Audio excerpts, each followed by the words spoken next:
Сәлем достар, YouTube'та қарапайым экономика арнасы. Біз бүгін адамзат тарихындағы ең табысты бизнес империяның қалай құрылғанын және оны кім құрғаны туралы айтамыз. Джон Рокфеллер талапты да талантты кәсіпкер. Бизнеспен айналысып қана қоймай, түгелдей бизнес империяны құрған адам. Және сол бизнес империяның арқасында тарихтағы тұңғыш долларлық миллиардер атанды. Тіпті бүгінге дейін Джон Рокфеллер бизнеспен байыған әлемдегі ең бай адам саналады. Тіпті Джефф Безостың, Билл Гейтстің, Уоррен Баффеттің және Марк Цукербергтің байлықтарын қосқанда Рокфеллердің байлығына жетпес еді. Америка тарихында бүтін бір ұлтты жетелеген тұлға саясаткер емес, кәсіпкер болды. Қарапайым отбасында өскен кәсіпкер Джон Рокфеллер бала кезінен үлкен арман жетегінде болды, және ол арманның жайдан-жай орындала салмайтынын жақсы білді. Бала кезінен өзінің кәсіпкерлік қабілетін шыңдаумен айналысты. Мектепте балаларға конфет сатты, кейіннен жабайы үндіктерді аулап, оларды семіртіп сатумен айналысты. Негізінен еңбек жолын 16 жасында кішігірім компанияның бухгалтерлік көмекшісі болып бастады. Ол өз жұмысын жақсы істегені соншалық, компанияның басшысы оны түскі үзіліске шығуға көндіре алмаған кездері болған екен. Рокфеллер өз еңбекқорлығының арқасында өз жалақысын бір жылда 3 есе өсірген. Кейіннен оған компания менеджері болуға ұсыныс түседі. Алайда ол бұл ұсыныстан бас тартып, өз фирмасын ашуға бел буды. Солайша Марис Кларкпен бірге бидай өнімдерін сатумен айналысатын және ет өнімдерімен сатумен айналысатын фирма құрды. Бұл екі серіктестің еңбекқорлығының арқасында кішкентай фирманың табысы жылдам өсті. Бар болғаны 2 жылда үлкен көлемде қаржы жиналды. Бұл ақшаны жаңа бір салаға жұмсау керек еді. Сол заманда Америкада мұнай өндіру жылдам қарқын алып жатты.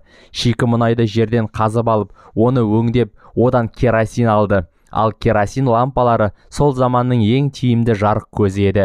Бұған дейін күн батқанда қараңғы түнек орнайтын, ал керосин лампалары Американы жарық етті. Рокфеллер осы салаға ақша салуды жөн көрді. Бірақ ұңғыма қазу өте тәуекелді мол жұмыс еді. Мұнай шыға ма, жоқ па, және қанша көлемде, қандай сапада екені тағы белгісіз. Сонда Рокфеллер ұңғыма қазумен басқалар айналыссын, ал біз тек мұнай өңдеуіміз деді.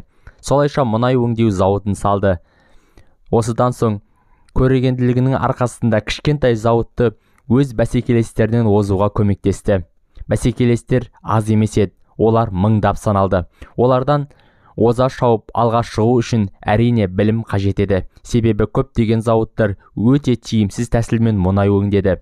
Мұнайдан керосинді аз алды, қалдық көп қалды. Ал Рокфеллер өзінің жанына талантты химик Самуэль Эндерсті алды.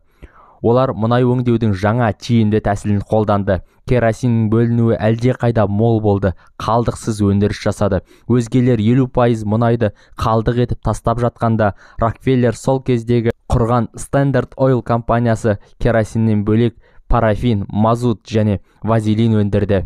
Және оның мұнайын тасымалдаумен темір жол компаниялары жиі ауысып тұрды.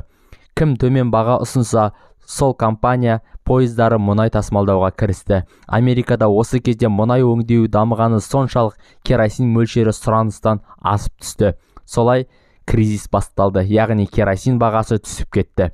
Бұл кризистен Standard Oil компаниясы сынбады, керісінше нығая түсті. Себебі банкротқа ұшыраған компанияларды Рокфеллер бірінен соң бірін арзан бағада сатып алып жатты.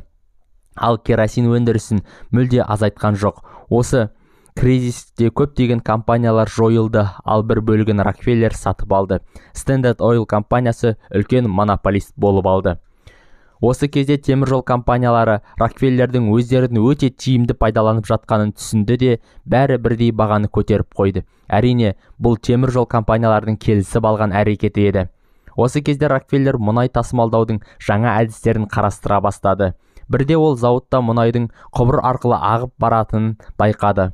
Осыдан соң ол, егер жеткілікті деңгейде ұзын құбырымыз болса, ашкөз темір жолшыларға бір тиын да бермейтін едік деген ойға келді. Және ол өз ойын жүзеге асырды. Мұнай ұңғымаларынан өз зауытына қарай жалпы ұзындығы 6000 километр болатын құбыр желісін тартты. Әрине бұл оңай болған жоқ, алайда соның арқасында темір жолшыларға тәуелділіктен арылды. Осыдан соң темір жолшылардың кризисі болды. Себебі темір жол компаниясы 40% табысын мұнай тасымалдаудан табатын еді. Рокфеллердің бұл әрекетіне темір жол компаниясының басшысы Том Скотт жауап беру үшін мұнай қазуға көшті. Себебі оның өз темір жолдары бар еді. Соның арқасында Рокфеллердің құбыры жоқ жерлерге де мұнай алып тасымалдай алатын еді. Және ең бастысы, Standard Oil'дің мұнайын сол Том Скотттың темір жол компаниялары тасымалдап тұрды. Том Скотттың компаниясын өз жолынан ысырып тастау үшін өз компаниясын жапты.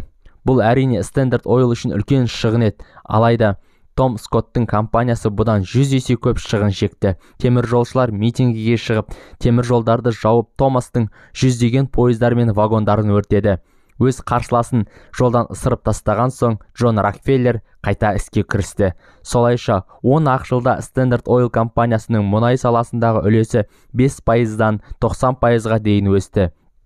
6000 километр мұнай құбыры салынды, 20 000 мұнай ұңғымасын және 100 000-нан көп жұмысшыны оның корпорациясында еңбек етті. Бұл Рокфеллерді Америкадағы ең бай адам етіп шығарды.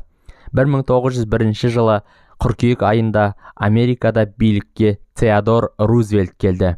Ол елдегі ірі монополист компанияларды қысымға алды. Ел үкіметі Standard Oil'ды сотқа берді. Бірнеше жылға созылған сот процесінен соң сот Standard Oil компаниясын бір-бірінен тәуелсіз 34 компанияға бөлу туралы шешім шығарды. Бұл 1911 жыл еді. Алайда бұған қарамастан Рокфеллер байлығы одан әрі өсе берді. Себебі Рокфеллер жаңа құрылған 34 компанияның әрқайсысының контроль пакет акциясы бар еді, яғни 51%. Сол 34 компания бір-бірінен бәсекелестік бәйгеге түскен кезде олардың акциясының құны қарыштап өсті. Одан әрине Рокфеллер мол табысқа кенелді.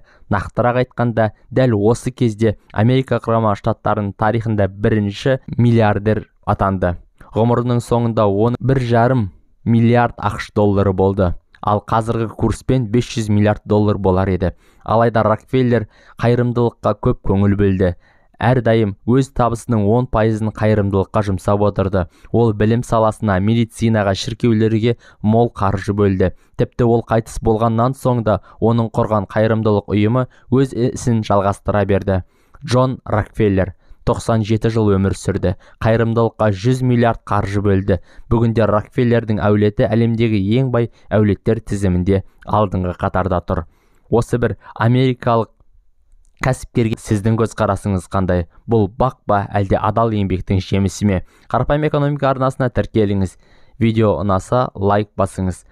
Арнамыздағы басқа да қызықты экономикалық видеоларды көріңіз. Аман, сау болыңыз.